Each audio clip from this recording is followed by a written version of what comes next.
Hello and welcome to a conversation with Make UK about business travel to the EU. Today we're going to be looking at some of the myths and misconceptions and some of the difficulties around understanding why it's important for companies to check before they go. I'm joined today by my colleagues Nicola and Jenny. We're just going to run through some of the issues that companies are finding. Over to you, Nicola. Thanks, Fergus.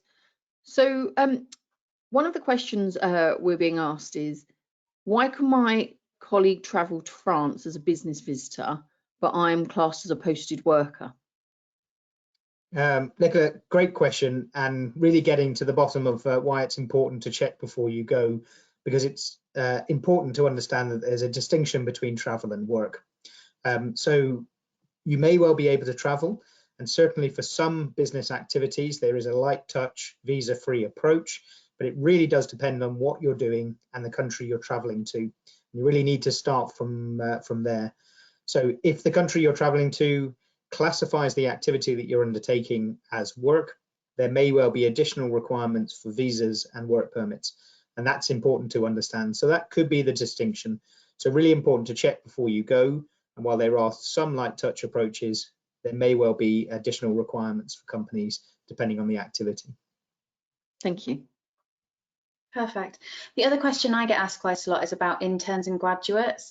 How easy is it to send interns and graduates into the EU, or indeed receive them into the UK? Again, it's important to understand how the country you're sending someone to defines the activity that they're undertaking. So it's not about deciding whether you classify an employee as an intern or classify an employee as a graduate. It's how the activity that they're undertaking in the country they're traveling to is going to be dealt with.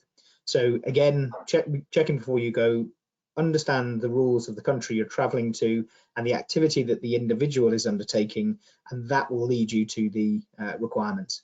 There are some provisions for training of new staff, so it is important to have a look at that, but it's how the country defines the activity, and from there stems the obligations for both the employer and the employee. Perfect. So is that the same if you have, for example, your MD or one of your colleagues travels over to the UK on a fairly regular basis, in the same way that you might have a graduate or intern? It depends what they're doing while they're with you, or how does that work? Nicola, absolutely right. So it isn't uncommon, and we've certainly seen this a number of times for managing directors of firms to run businesses in two different countries. What's important to understand is the activity that you're undertaking in the country that you're in and how that is classified there. So if the activity is classified as work in both countries, then there may well be obligations for the company in both of those countries and for the individual in both of those countries. So really important to understand that the rules are applicable in the place that you are working. So the country you travel to will have different rules, and important to understand those. So the example you've given, where an MD works in both countries, and certainly if it is classified as work, they will have obligations in both of those countries, and it's important for companies to understand that.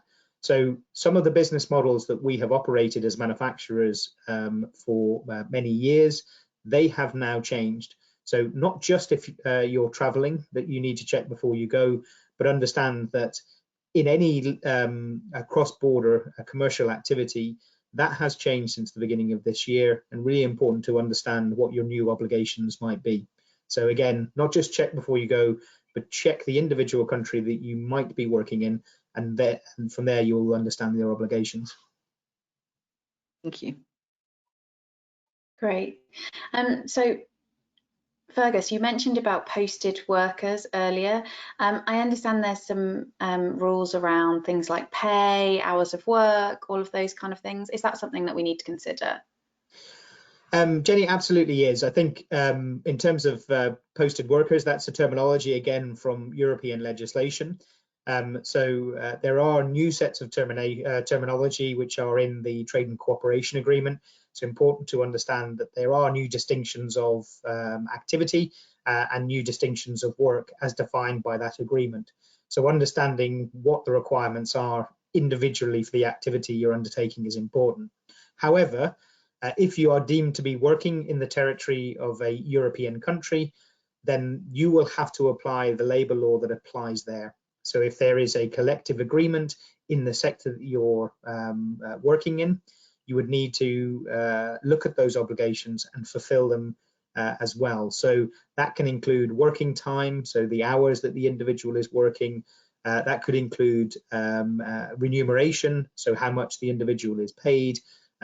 So really important, if you're working in a country, it's the labour laws of the country that you're working in which apply, and you'll need to make sure that you understand your obligations, both as an employer and as employee, before you travel. In order to help companies with that, Make UK does have a service that we can provide consultation with companies looking at the individual requirements. This is quite complicated. The requirements are on a country-by-country basis and really does depend on the activity you're undertaking, but we can help companies through that. Thanks. Can I just clarify one question on that? So if I have a UK employee who is contracted to work 12-hour days, but let's say they go to Paris and the local labour law says that they can only work 7.5 hours in Paris, for example, does that mean that the working hours in Paris override the UK contract? So it's the labour law of the country that you're working in which will always apply. So if you are deemed by the French authorities to be working in France, then you would have to fulfil the obligations for work in France. So if the rules are different in terms of working time, yes, it's the French rules in that example that would apply. Thank you. Thanks. Thanks very much.